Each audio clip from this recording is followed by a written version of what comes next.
Eles responderam: de César. Jesus então lhes disse: dai, pois, a César o que é de César e a Deus o que é de Deus. Palavra da salvação. Glória a vós, Senhor.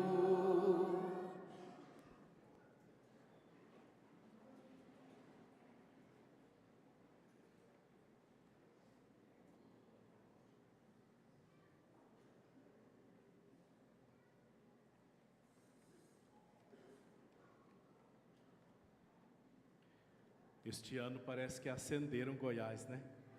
Nossa Senhora das Graças. Mas é bom, louvado seja Deus pelo calor, assim o bacon do Frei vai embora, um pedacinho só. Meus queridos irmãos e irmãs, nós estamos hoje novamente voltando o nosso olhar para o céu. Nós teremos, durante o cerco de Jericó, sempre sobre o amor, que Santa Teresinha foi e é conhecida como a Santa do Amor. Na igreja, acima, é o amor a Deus. Os outros dias nós vamos ver o irmão, outro dia nós vamos meditar família, outro dia nós vamos meditar vida em comunidade, assim por diante, o amor em várias dimensões. Mas não tem como ir para a história do amor com relação aos outros se primeiro ele não vai para o céu. Se o nosso primeiro amor não é Deus. Por isso, o tema: amarás o Senhor teu Deus. As leituras hoje, sobretudo a primeira leitura de Isaías, o Evangelho, nos ajudam imensamente a pensar neste movimento do amor para Deus. O profeta Isaías, da primeira leitura, viveu num momento em que o povo de Israel sempre teve altos e baixos. O povo de Deus, uma hora adorava a Deus, prestava culto, oferecia incenso ao Deus verdadeiro, de repente virava e adoravam deuses falsos, deuses da Babilônia, deuses do Egito, dos persas e assim por diante. Então, sempre foi uma grande briga essa história da idolatria no Antigo Testamento. Se a gente pesquisar em todos os profetas qual é o grande pecado que aparece no Antigo Testamento, é o pecado de idolatria. Sempre foi esta tensão. E Isaías, ele retoma este pensamento dizendo assim: ele é o único Deus, o Deus de Israel é o único Deus e não há outro além dele. Ele reforça esta imagem, reforça esta ideia do Deus único e verdadeiro. Para a nossa reflexão, todos sabemos que Deus é um só. Esta expressão entre nós: eu sirvo o Deus único, eu sirvo o Deus verdadeiro. Que bom, louvado seja Deus por isso. Agora, outra coisa é verdade: será que o meu amor, em primeiro lugar, é totalmente para Ele? Aqui começamos então a reflexão a nível mais pessoal. No cerco de Jericó, a gente não usa falar muito de teologia, mas mais de uma experiência pessoal com o Senhor, como este grande retiro que nós temos de 7 dias de oração. A expressão Deus é o primeiro lugar na minha vida é uma expressão bonita, porém às vezes mentirosa. Por quê? Será que o Frei está sendo pessimista? Muitas vezes a gente escuta isso. Deus, olha, Frei, Deus é em primeiro lugar na minha vida. Não, Deus é tudo para mim. Ah, é? Que bonito. A frase bonita. A frase. Agora, se Deus é o primeiro lugar na minha vida, o meu dia, como eu divido? Quem é o primeiro que aparece no meu dia quando eu acordo? Será que é a oração ou é a mensagem no celular? Será que quando eu levanto de manhã, o meu primeiro pensamento, hoje eu tenho que fazer isto, aquilo, aquele outro, ou eu digo, Senhor, eu estou te entregando o dia de hoje em tuas mãos? Por aí a gente vê se Ele é o primeiro na minha vida. Deus é em primeiro lugar para mim. Ah, é? E nos domingos você sempre está na Santa Missa? Se Ele está em primeiro lugar na sua vida, Ele precisa ser adorado no domingo, o dia da ressurreição. Ele é o primeiro. Ah, mas hoje não dá porque eu tenho um primeiro lugar. Então, que primeiro lugar é esse que Deus ocupa no nosso coração, se realmente eu não dou a Ele os momentos da minha vida? Se eu não dou ao Senhor realmente o primeiro lugar verdadeiro, não a nível de conversa, não a nível de pensamento, porque dizer para os outros que Deus em primeiro lugar é até fácil, mas agora, testemunhar, como dizia a segunda leitura, Paulo fala de testemunho. Agora, testemunhar este Deus que me envolve e que dá sentido à minha existência é outra conversa. Agora vamos para o Evangelho. Jesus, ali ele quase caiu numa cilada. Não é só a gente que de vez em quando é enganado, Jesus também foi. Veja, chegaram até Jesus com uma bajulação terrível. O Senhor é tão importante, olha, o Senhor é um mestre, o Senhor sempre está do lado da verdade. Jogaram incenso em Jesus valendo, né? Fizeram tantos elogios para depois pegar ele em alguma fala. Depois de toda a bajulação, aí eles vêm com a história. É lícito ou não pagar o imposto para o imperador romano? Se Jesus falasse, não precisa não, pronto, ele estava preso na hora, ninguém podia se posicionar contra o César, que era o imperador romano. Roma, naquela época, dominava várias regiões. O Império Romano foi longe, quem estuda história sabe disso. Inclusive a Palestina era domínio e era governada pelos romanos. Então, nessas alturas, Jesus era dele. Agora, dar a Deus o que é de Deus, isso não tem limites, isso não tem distâncias, isso não tem uma parada, um bloqueio. Tudo é de Deus e tudo é para Deus. Então, César aqui, ele simboliza para nós espiritualmente todas as questões do mundo. Não que sejam ruins. Quando eu falo em mundo, eu não estou demonizando o mundo. Ah, as coisas aí de fora são ruins e querem nosso mal. Não é isso. Tem coisas que são necessárias. Eu não posso dizer que o trabalho é mal. Concorda comigo? Eu não posso dizer, mas o trabalho que a gente tem de cedo à noite, às vezes isso é um mal. Não é, é uma bênção de Deus. Agora eu preciso saber que se eu servir mais ao meu trabalho do que a Deus, eu estou dando a Ele aquilo que não é próprio, eu estou adorando. Em outras palavras, é o pecado de idolatria. Qualquer coisa que eu colocar no lugar de Deus, já perdeu o sentido da verdadeira adoração que é prestada a Deus e não ao César. Hoje o Papa Francisco falava na sua homilia lá em Roma: nós não servimos ou não deveríamos servir, só adoramos a Deus, nós só buscamos a vontade de Deus. Então dê uma olhadinha, irmão e irmã.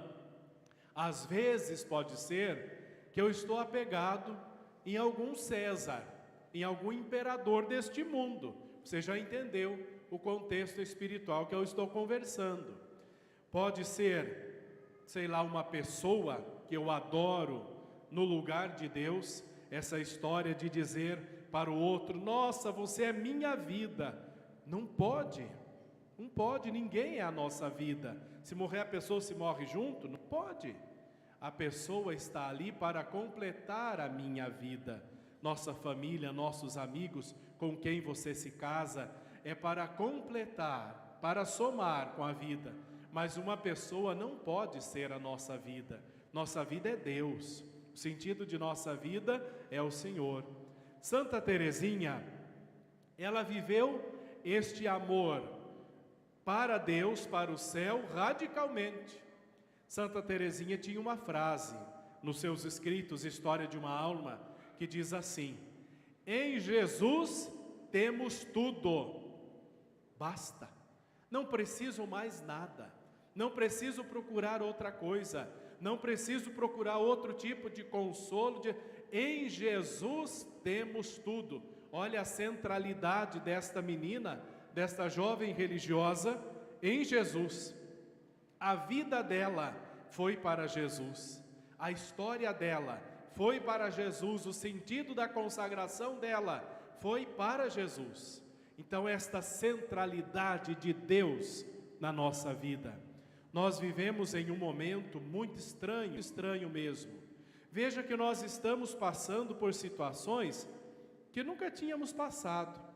Vejam essas condições climáticas que a gente vive hoje. Até o Papa escreveu uma carta preocupado e orientando como a gente deve enfrentar, como cristãos, essas mudanças climáticas. São tempestades, são pedra, granizo para não sei aonde, é furacão, coisas que não tinha no nosso país. Está muito estranho tudo isso.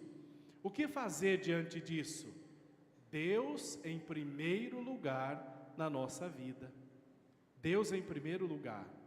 Talvez fomos nós mesmos que fomos destruindo aí a natureza. Enfim, chegou no ponto que está. Nunca desistir. Deus é o primeiro. Deus é a experiência principal. Deus é o centro. E isso vai passando, quando as pessoas levam isto a sério, isso vai como que se tornando uma cascata, uma cachoeira para a vida de outras pessoas. Perceba que do seu testemunho, você chama mais pessoas para a igreja. Não é assim que funciona? Do seu jeito de viver, você atrai mais gente para Jesus ou você dispersa. Eu a mesma coisa. Se eu viver a centralidade de Deus, de Cristo na minha vida, eu vou atrair mais pessoas para Jesus. Agora, se meu testemunho é contrário, eu vou como que afastando as pessoas de Deus. Também tem muito a ver com o meu testemunho. 150 anos que essa menina morreu. Até hoje, a vida, veja só, a pessoa que teve Deus como centro, o amor a Deus como fundamento dos cristãos. Por quê? Porque Deus foi o centro. O centro não é ela, mas ela aponta para a centralidade de Cristo. Ela aponta para a adoração do verdadeiro Deus. Então, dá uma olhada diante de quem você tem se ajoelhado nos últimos tempos. Diante de quem eu me ajoelho no sentido de adoração? Para quem eu dou o meu tempo? Para quem eu dedico a minha pessoa, a minha existência? Quais são as minhas prioridades na vida? Interessante pensar quais são as minhas prioridades no dia a dia, desde que eu levanto até a hora de dormir. Qual que é a prioridade que eu tenho? Agradar a Deus ou agradar ao mundo? E não devemos nos preocupar diante do desagradar ao mundo. Muitas vezes nos preocupamos com isso, sobretudo nos dias atuais, porque qualquer coisa que eu e você se posicionar hoje contra as coisas do mundo, vem paulada. Não tenha dúvida. Veja a quantia de brigas nas redes sociais que existem hoje. E brigas se você se posiciona com coisas certas. Se você coloca o seu ponto de vista baseado na doutrina da igreja, baseado naquilo que nós deveríamos viver como católicos, vem críticas, seja em redes sociais, seja em ambientes públicos e tudo mais. Lá na minha paróquia, tive uma experiência bonita, mas também engraçada, no sentido assim, de não negociar, não enfeitar as coisas que estão erradas. Não devo enfeitar. Nós estávamos fazendo um cerco, 5 capelas é um setor. Então, na capela maior, a gente faz o cerco de Jericó, reunindo as outras 4 capelas. Então, durante o cerco, visitei também idosos, etc. Como as irmãs fazem isto aqui, eu lembro que vinham as equipes comigo e naquela semana a gente visitava as casas também. Numa dessas visitas, lá numas alturas, cheguei com o ministro da comunidade para visitar um casal de idosos. A senhora, bem idosa, 101 anos, mas saudável, escuta bem, enxerga bem, saudável, tranquila. Não dava para dizer que ainda está viva, que tinha 101 anos. O esposo, 75, jovenzinho, né? Jovenzinho, ela pegou um brotinho, como a gente diz, né? Com 101 anos. Então, conversa vai, conversa vem, ali eu e aquele ministro da Eucaristia conversando, de repente, o senhor disse assim: eu queria perguntar uma coisa, se é verdade. Muito simples, casalzinho muito simples. Nós estamos juntos, nós estamos amigados há 45 anos. É verdade que se a gente morrer assim, a gente vai para o inferno? Ele perguntou. Aí, antes de eu começar a responder, este ministro, de uma maneira muito direta, disse assim: a tendência é. A tendência é para o inferno, se não casar direitinho. Aí, não enfeitou a situação. Por isso que eu estou dizendo isso. Não precisamos enfeitar aquilo que está. Felizes da vida. Se casaram. Hoje participam da comunidade. Comungam. Imagina 45 anos distante da comunhão. Veja como que para Deus ser o centro da nossa vida, Deus dá muita chance para nós. 101 anos. Chegou para poder se casar, receber os sacramentos, receber a Eucaristia, e está lá pela rua feliz e saudável. Quando foi entregar o documento, após o casamento, foi entregar para ele, ela disse assim: não, senhor, entregue para mim, ele está muito esquecido. Uma figura aquela senhora. Então tá bom, ele está esquecido, está ruim.